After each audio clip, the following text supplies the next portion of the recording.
بسم اللہ الرحمن الرحیم۔ محترم سامعین، حضور صلی اللہ علیہ وآلہ وسلم کی مدنی زندگی کے یکم ہجری سے 6 ہجری تک کے واقعات، جن سے آپ کو اندازہ ہوگا کہ رسول پاک صلی اللہ علیہ وآلہ وسلم نے تبلیغ اسلام کی کامیابی کے لیے کتنی تکلیفیں برداشت کیں، لیکن آخر کار صلح حدیبیہ کے ذریعے سے قریش مکہ نے مسلمانوں کی الگ حیثیت کو تسلیم کر ہی لیا۔ پھر قریش سے 10 سالہ امن کے معاہدے کے بعد ممکن ہو سکا کہ اسلام کو عالمگیر سطح پر پھیلایا جائے۔ اس وقت کی معلوم دنیا کے سامنے آپ صلی اللہ علیہ وآلہ وسلم نے اپنے پیغام کو خطوط کے ذریعے پہنچایا۔ قریش کی مزاحمت کے خاتمے کے بعد ہی یہود کی سرگرمیوں کا بھی خاتمہ ہوا۔ خیبر کی زمینوں کی آمدنی سے خاص طور پر مسلمانوں کی معیشت کو بہت سہارا ملا۔ ایک اہم اور بڑی پیش رفت فتح مکہ کی صورت میں سامنے آئی۔ خانہ کعبہ کی بتوں سے تطہیر اور سنت ابراہیم کا احیاء، پھر عام لوگوں کا جوک در جوک اسلام قبول کرنا، آپ صلی اللہ علیہ وآلہ وسلم کی بڑی کامیابی اور دین اسلام کی فتح ہے۔ اس کے علاوہ دیگر قوموں اور قبائل سے غزوات بھی ہوئے، جن میں آپ صلی اللہ علیہ وآلہ وسلم نے فتح پائی۔ اعلان اسلام سے لے کر صلح حدیبیہ تک ایک دن بھی رسول اللہ صلی اللہ علیہ وآلہ وسلم کو مخالفین کی مخالفت کے سبب اطمینان کا سانس نصیب نہ ہوا، اور نہ ہی پرسکون فضا میسر آئی کہ توحید کا پیغام اطمینان سے لوگوں تک پہنچاتے۔ اس کے باوجود اسلام کا حلقہ اثر روز بروز وسیع ہوتا گیا۔ 6 ہجری تک عرب کا اکثر حصہ دائرہ اسلام میں آ چکا تھا۔ اب صلح حدیبیہ کی حیثیت سے مسلمانوں کے لیے قریش سے 10 سالہ امن سمجھوتا ہو جانے کا مطلب ان کی طرف سے ایک مستقل اور حقیقی خطرے کا ٹل جانا اور جزیرہ نماء عرب کی تسخیر کی راہ ہموار ہو جانا تھا۔ ادھر سے فراغت ملتے ہی آپ صلی اللہ علیہ وآلہ وسلم نے اپنے رسالتی مشن کی تکمیل، یعنی اسلام کو عالمگیر بنانے کی خاطر اسے بیرونی دنیا سے روشناس کروانے کی کوششوں کا آغاز کر دیا۔ یہ اہم حقیقت ہمیشہ ہمارے ذہن نشین رہنی چاہیے کہ آپ صلی اللہ علیہ وآلہ وسلم تمام بنی نوع انسان کے لیے پیغمبر اور تمام جہانوں کے لیے رحمت بن کر مبعوث ہوئے۔ یہ زمانہ بادشاہت، سرداری، سرمایہ داری اور جگیرداری کا تھا، لہٰذا اس عہد کے عوام کا دین وہی ہوتا تھا جو بادشاہوں کا تھا۔ آپ صلی اللہ علیہ وآلہ وسلم نے اپنے وسائل اور حالات کے مطابق شہنشاہوں اور ان کے احکام اعلیٰ کو دعوت اسلام دی اور سفیروں کے ذریعے انہیں خطوط بھجوائے۔ غالباً یکم محرم 7 ہجری کا دن تھا کہ حضور صلی اللہ علیہ وآلہ وسلم نے صحابہ کرام رضی اللہ تعالیٰ عنہ کو جمع کیا اور خطبے میں ارشاد فرمایا کہ اے لوگو، اللہ نے مجھے تمام جہانوں کے لیے رحمت اور پیغمبر بنا کر بھیجا ہے۔ دیکھو، عیسیٰ علیہ السلام کے حواریوں کی طرح اختلاف نہ کرنا، اٹھو اور میری طرف سے پیغام حق پہنچاؤ۔ اس کے بعد آپ صلی اللہ علیہ وآلہ وسلم نے ایک ہی دن میں 6 حکمرانوں کے نام دعوت اسلام کے خطوط لکھوا کر سفیروں کے ذریعے بھجوائے، جن میں قیصر روم، نجاشی بادشاہ حبشہ، خسرو پرویز شہنشاہ ایران، عزیز مصر، روسائے یمامہ اور حارث غسانی رئیس حدود الشام۔ ان میں سے ہر سفیر اس ملک یا علاقے کی زبان جانتا تھا جہاں اسے بھیجا گیا، تاکہ اسلام کی اچھی تبلیغ کر سکیں۔ ہر خط کی عبارت وہاں کے مقامی حالات کے اعتبار سے مختلف تھی، مگر ان میں ہر مخاطب کو اللہ تعالیٰ کی وحدانیت کا سبق دیا گیا اور شرک و بت پرستی سے پرہیز کرنے اور بری عادات کو ترک کر دینے کی تلقین کی گئی۔ مثلاً ہرقل قیصر روم کے نام آپ صلی اللہ علیہ وآلہ وسلم کے خط کا ترجمہ۔ ہرقل قیصر روم کے نام: بسم اللہ الرحمن الرحیم، محمد صلی اللہ علیہ وآلہ وسلم کی طرف سے، جو اللہ کا بندہ اور رسول ہے، بنام ہرقل عظیم روم، سلامتی ہے اس پر جو ہدایت کی پیروی کرتا ہے۔ بعد ازاں میں تمہیں اسلام کی دعوت دیتا ہوں، مسلمان ہو جاؤ، سلامتی کے ساتھ رہو گے اور اللہ تعالیٰ تمہیں دوہرا اجر دے گا۔ اگر تم نے روح گردانی کی تو تمہاری جاہل رایا کا گناہ بھی تم پر ہوگا۔ اے اہل کتاب، اختلاف اور جھگڑے کی ساری باتیں چھوڑ کر اس بات پر آ جاؤ جو ہمارے اور تمہارے درمیان یکساں طور پر مسلم ہے، یعنی اللہ تعالیٰ کے سوا کسی کی عبادت نہ کریں، کسی ہستی کو اس کا شریک نہ ٹھہرائیں، اور ہم میں سے کوئی اللہ تعالیٰ کے سوا کسی کو رب نہ بنائے۔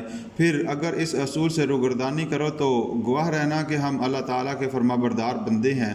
آپ صلی اللہ علیہ وآلہ وسلم کا مکتوب گرامی حضرت دیہہ قلبی رضی اللہ تعالیٰ عنہ نے امیر بصرہ کی وساطت سے قیصر روم ہرقل کو دیا، جو ان دنوں ایران کے کسریٰ کو شکست دینے کی خوشی میں بیت المقدس میں سجدہ شکر ادا کرنے گیا تھا۔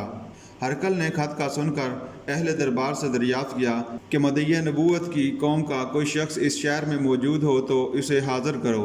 قریش مکہ کی ایک جماعت کو جو کاروبار کے سلسلے میں وہاں گئی ہوئی تھی دربار میں پیش کیا گیا۔ ہرقل نے امیر جماعت ابو سفیان سے رسول اللہ صلی اللہ علیہ وآلہ وسلم سے متعلق سوال پوچھے۔ ابو سفیان کا بیان ہے کہ اس خوف سے کہ کہیں اپنے ساتھیوں کی موجودگی میں جھوٹ بول کر بدنام نہ ہو جاؤں، مجھے مجبوراً آپ صلی اللہ علیہ وآلہ وسلم کے متعلق سچ بولنا پڑا۔ ان کے سوال و جواب میں محمد صلی اللہ علیہ وآلہ وسلم عالی نسب ہیں۔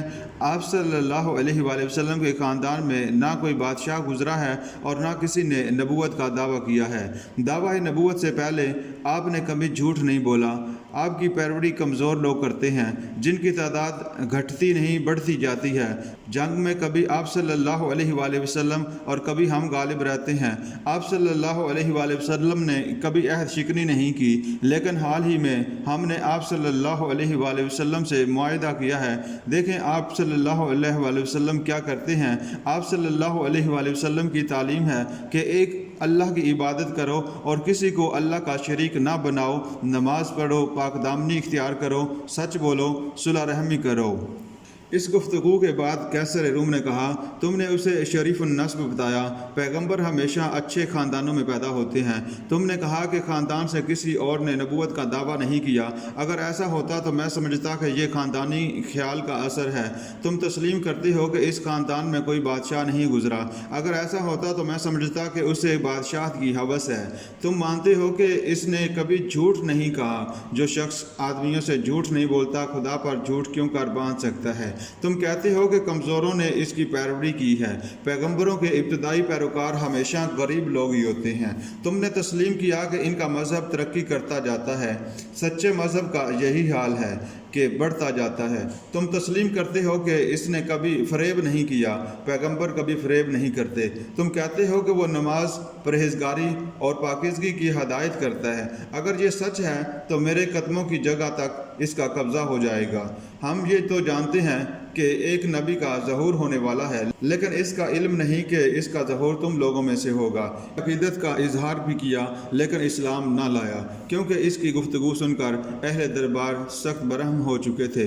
اس دعوت کا فائدہ یہ ہوا کہ تاریخ اسلام کو شاہی دربار میں اپنے اظہار کا اور اہل دربار سے اپنے آپ کو متعارف کروانے کا موقع مل گیا۔ یہ ایک تاریخی واقعہ تھا، اس کا چرچا ہونا تھا اور خوب ہوا۔ آپ صلی اللہ علیہ وآلہ وسلم کا دوسرا خط شاہ فارس کسریٰ پرویز کے نام تھا۔ اس نے خط نہ سنا اور غصے سے آگ بگولا ہو گیا اور آپ صلی اللہ علیہ وآلہ وسلم کے خط کو چاک کر کے پرزے پرزے کر دیا۔ لیکن تھوڑے ہی عرصے کے بعد وہ خود ہلاک ہو گیا اور پھر اس کی سلطنت کے پرخچے اڑ گئے۔ دراصل آپ صلی اللہ علیہ وآلہ وسلم پیغمبر خدا تھے اور آپ صلی اللہ علیہ وآلہ وسلم کے خط کا اسلوب پیغمبرانہ تھا، اس لیے سرنامے پر پہلے آپ صلی اللہ علیہ وآلہ وسلم کا پھر شہنشاہ ایران کا نام لکھا تھا۔ اس نے اپنی توہین سمجھا اور فوراً والی یمن کو حکم بھجوایا کہ وہ حجاز سے مدعی نبوت کو گرفتار کر کے دربار میں حاضر کرے۔ والی یمن نے 2 اہلکاروں کو آپ صلی اللہ علیہ وآلہ وسلم کے پاس بھیجا۔ انہوں نے بارگاہ رسالت میں پہنچ کر آپ صلی اللہ علیہ وآلہ وسلم کو ایران چلنے کو کہا اور دھمکی دی کہ انکار کی صورت میں شہنشاہ ایران مدینہ پر چڑھائی کر دے گا۔ آپ صلی اللہ علیہ وآلہ وسلم نے ایلچیوں سے کہا کہ تمہیں تمہارے پیغام کا جواب دیا جائے گا۔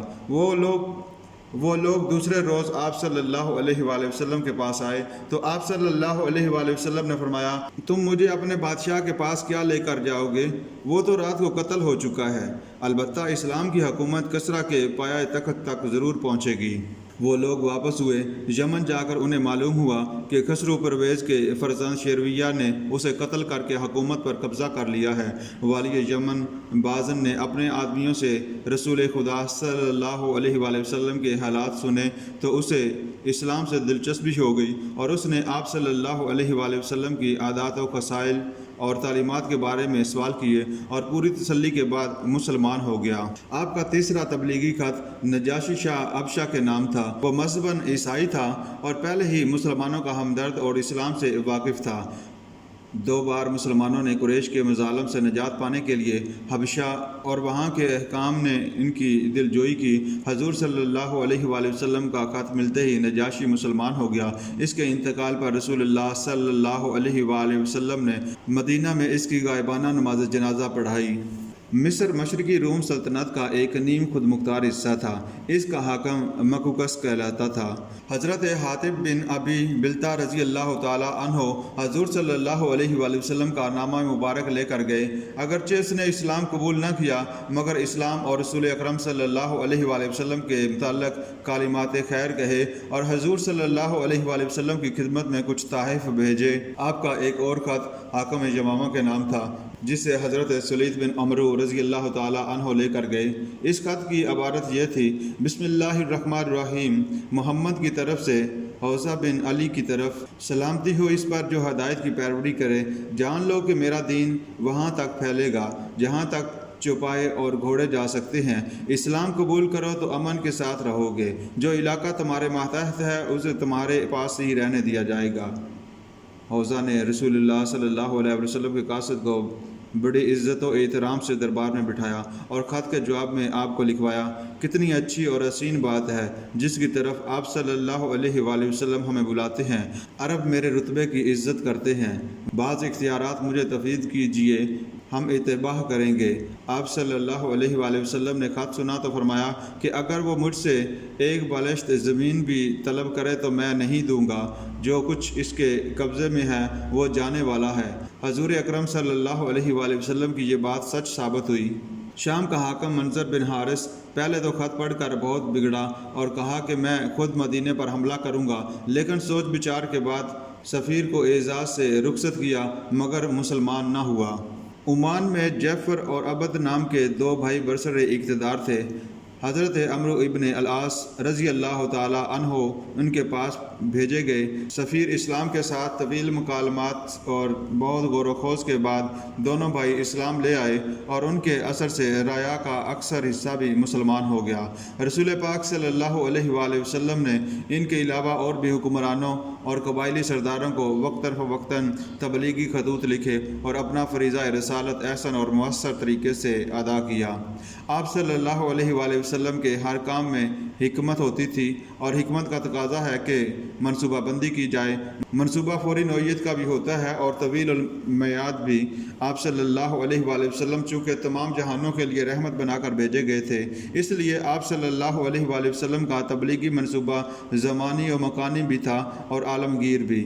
تاریخ شاہد ہے کہ آپ صلی اللہ علیہ وآلہ وسلم نے اپنے تبلیغی خطوط کے ذریعے بیرونی ممالک میں اسلام کا جو بیج بویا وہ بہرحال تناور درخت بن گیا۔